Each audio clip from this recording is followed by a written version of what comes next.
திருப்பிக் கொடு, திருப்பிக் கொடு, திருப்பிக் கொடு, திருப்பிக் கொடு.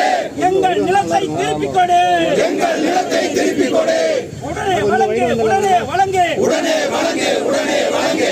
இழப்பீட்டை உடனே வழங்கு, இழப்பீட்டை உடனே வழங்கு. 45 ஆண்டுகளாக வீடு வழங்கும் வாரை, இழப்பீடு வழங்கும் வாரை காத்திருக்கும் போராட்டம், காத்திருக்கும் போராட்டம். திருப்பிக் கொடு, திருப்பிக் கொடு, திருப்பிக் கொடு, திருப்பிக் கொடு.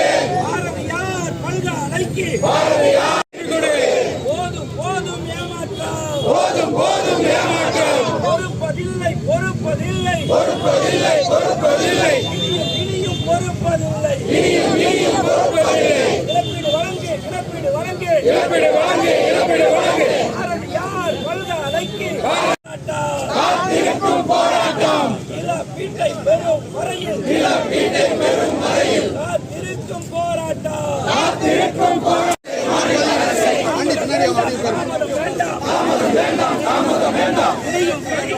உள்ள போகாதீங்க, உள்ள போகாதீங்க. இனியும் தாமதம் வேண்டாம், இனியும் தாமதம் வேண்டாம். போராட்டம் இது போராட்டம், போராட்டம் இது போராட்டம். காத்திருக்கும் போராட்டம், காத்திருக்கும் போராட்டம். தமிழக அரசே, தமிழக அரசே, தமிழக அரசே, தமிழக ஏழை எளிய விவசாயிகளுக்கு, ஏழை எளிய விவசாயிகளுக்கு இழப்பீடு வழங்கு, இழப்பீடு வழங்கு. பொறுப்பதில்லை, இழப்பீடு தர முடியாமல், இழப்பீடு தர முடியாமல் இழுத்தடிக்கும் தமிழக அரசு. இந்த போக்கு நியாயம்தானா, இந்த போக்கு நியாயம்தானா? ஆயிரம் ஆயிரம் கோடிகளே, ஆயிரம் ஆயிரம் கோடிகளே ஏழை எளிய விவசாயிகளுக்கு, ஏழை எளிய விவசாயிகளுக்கு இழப்பீடு தர பணம் இல்லையா, இழப்பீடு தர பணம் இல்லையா, இழப்பீடு தர பணம் இல்லையா, இழப்பீடு தர பணம் இல்லையா. இழப்பீடு தர முடியாவிட்டால், இழப்பீடு தர முடியாது கொடு, எங்கள் நிலத்தை திருப்பிக் கொடு. ஆயிரம் கோடிகளே, ஆயிரம் ஆயிரம் கோடிகளே திட்டம் தீட்டும் தமிழக அரசு, திட்டம் தீட்டும் தமிழக அரசு. நிலம் கொடுத்த விவசாயிகளுக்கு, நிலம் கொடுத்த விவசாயிகளுக்கு இழப்பீடு வழங்கு, இழப்பீடு வழங்கு, இழப்பீடு வழங்கு, இழப்பீடு. இழப்பீடு தர பணம் இல்லையா, இழப்பீடு தர பணம் இல்லையா, இழப்பீடு தர பணம் இல்லையா, இழப்பீடு தர பணம் இல்லையா. போதும் போதும் ஏமாற்றம். பாரதியார் பல்கலைக்கழகத்திற்கு நிலம் வழங்கிய விவசாயிகளுக்கு உயர்நீதிமன்ற உத்தரவின்படி இழப்பீட்டை உடனடியாக வழங்க வேண்டும் என்று வற்புறுத்தி தமிழ்நாடு விவசாயிகள் சங்கம் மார்க்சிஸ்ட் கம்யூனிஸ்ட் கட்சியின் சார்பில் கோவை மாவட்ட ஆட்சியர் அலுவலகத்திற்கு முன்பாக இன்றைய தினம் காத்திருக்கும் போராட்டம் என்பது துவங்கி இருக்கிறது.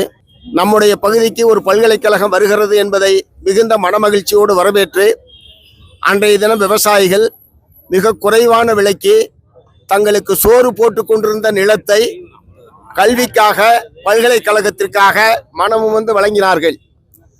ஆனால் அப்போது இருந்த தமிழ்நாடு அரசாங்கம் நிர்ணயித்திருந்த தொகை மிக குறைவானது என்பதனால் நீதிமன்றத்திலே வழக்கு தொடுக்கப்பட்டு பல்வேறு நீதிமன்றங்களுக்கு வழக்குகள் மீண்டும் மீண்டும் எடுத்து செல்லப்பட்டு கடைசியாக 2022 நவம்பர் மாதம் சென்னை உயர்நீதிமன்றம் விவசாயிகளுக்கு சாதகமான தீர்ப்பினை வழங்கியிருக்கிறது.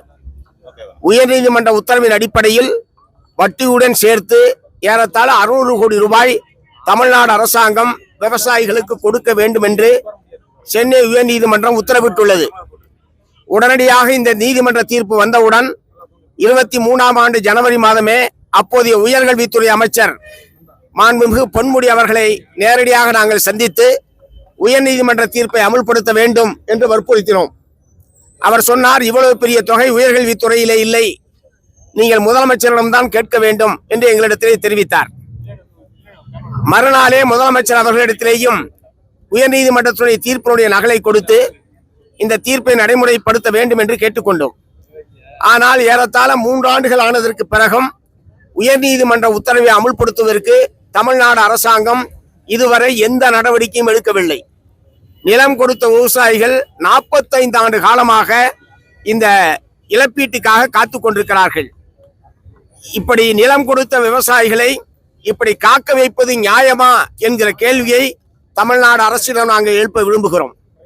இரண்டாவது, உயர்நீதிமன்றம் உத்தரவிட்டதற்கு பிறகும் தமிழ்நாடு அரசாங்கம் கொடுக்க வேண்டிய இழப்பீடை தரவில்லை என்று சொன்னால் வேற என்ன வழி என்பதை நான் கேட்க விரும்புகிறேன். இங்கே முழக்கமிட்டதைப் போல ஒருவேளை தமிழ்நாடு அரசாங்கம் கடுமையான நிதி நெருக்கடியில் இருக்கிறது, பணம் இப்போது வழங்குவதற்கு வாய்ப்பில்லை என்று சொன்னால், பயன்படுத்திய நிலத்தை தவிர மிச்சம் இருக்கிற நிலங்களை சம்பந்தப்பட்ட இந்த விவசாயிகள் சங்கத்திடம் நீங்கள் ஒப்படையுங்கள். எங்கள்கிட்ட எடுத்த நிலத்துக்கு நீங்க பணமே தர வேணாம். பல்கலைக்கழகத்துக்கு நாங்கள் இலவசமாக கொடுத்ததாவே இருக்கட்டும். ஆனால் 928 ஏக்கரில் ஒரு 300-400 ஏக்கர் என்பதுதான் பயன்படுத்தப்பட்டிருக்கிறது. ஏறத்தாழ 600 ஏக்கர் நிலம் சும்மாதான் இருக்கிறது. ஆகவே அந்த நிலத்தை திருப்பி கொடுத்தால் இன்றைக்கு இருக்கிற மார்க்கெட் மதிப்பில் அது 1100 கோடி ரூபாய்க்கு செல்லும் என்பது உங்களுக்கு அனைவருக்கும் தெரியும். ஆகவே பணத்தை கொடுங்கள், இல்லை என்றால் நிலத்தை கொடுங்கள் என்பதுதான் விவசாயிகள் தரப்பிலிருந்து நாங்கள் எழுப்பக்கூடிய மிக நியாயமான கோரிக்கை. இப்படி நிலம் கொடுக்கக்கூடிய விவசாயிகளை காத்திருக்க வைப்பது கொஞ்சம் கூட நியாயமல்ல. ஆகவே இழப்பீடு வழங்குவதற்கான உத்தரவை வெளியிடுகிற வரை இந்த காத்திருக்கும் போராட்டம் மாவட்ட ஆட்சியர் அலுவலகத்துக்கு முன்பாக தொடர்ந்து நடைபெறும் என்பதை தெரிவித்துக் கொள்கிறேன். பணத்தை கொடுங்க, பணத்தை கொடுங்க சார். எங்க நிலம் நாங்க தான் விரும்பி கொடுத்தோம். அரசாங்கம் கேட்டுச்சு, நாங்க விரும்பி கொடுத்தோம். அரசாங்கம் நிர்ணயித்த இந்த விலை குறைவு என்பதனால கூடுதலான இழப்பீடு கேட்டு நாங்க நீதிமன்றத்துக்கு போனோம். நீதிமன்றம் விவசாயிகளுக்கு சாதகமாக எல்லா நீதிமன்றங்களும் தீர்ப்பு வழங்கியிருக்கிறது. இவற்றையெல்லாம் எதிர்த்து மீண்டும் மீண்டும் மேல்முறையீடு செய்தது தமிழ்நாடு அரசாங்கம் தான். இன்றைக்கு 600 கோடி ரூபாய் வழங்க வேண்டிய ஒரு நிலைமையை ஏற்படுத்தியதற்கு காரணம் தமிழ்நாடு அரசாங்கத்துடைய அணுகுமுறையை தவிர விவசாயிகள் அதற்கு காரணம் அல்ல. அரசு நிதி நெருக்கடியில இருக்கும் பொழுது இந்த பணம் வரும். நிச்சயமாக இது எங்க சட்டப்படி எங்களுக்கு வர வேண்டிய இழப்பீட்டை தமிழ்நாடு அரசாங்கம் வழங்காமல் இருக்க முடியாது. அது கொடுத்துத்தான் தீர வேண்டும். ஒருவேளை அதற்கு வழியே இல்லை என்று அவர்கள் முடிவு செய்தால் நிலத்தை கொடுங்க. ஆகவே வழியே இல்லை என்பதெல்லாம் கிடையாது.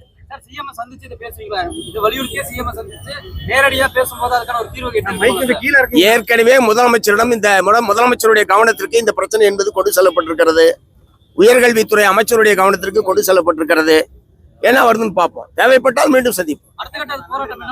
அடுத்த கட்டன்றதே கிடையாது. முடிவு தெரிஞ்ச பிறகுதான் இங்க இருந்து போறோம். அடுத்த கட்டம்